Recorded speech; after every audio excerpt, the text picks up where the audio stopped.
रायजोआव फिन आरोबाव लामानि जाब्रबथाय जेराव बास सालायगिरिनि गोरोन्थियाव सानै बर' फिसाया जानानै जाब्रबथायनि शिकार।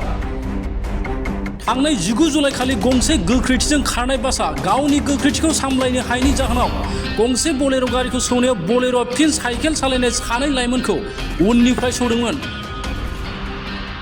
बे जाब्रबथाया बुकाजान पुलिस थानानि सिङाव थानाय बालिजाननि 39 नं माहारियारि राजा लामा सानजायारि कार्बि आंलं फरायसालिमानि मोखाङाव जादोंमोन।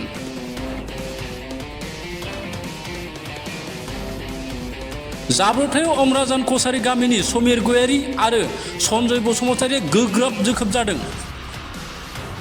जाब्रबथाय जानाय थावनिनिफ्राय बास सालायगिरिया खारखोमादोंमोन। जाब्रबथाय खालामनाय बासनि अनजिमाया AS05C6011 आरो बलेर'नि अनजिमाया AS05R5840।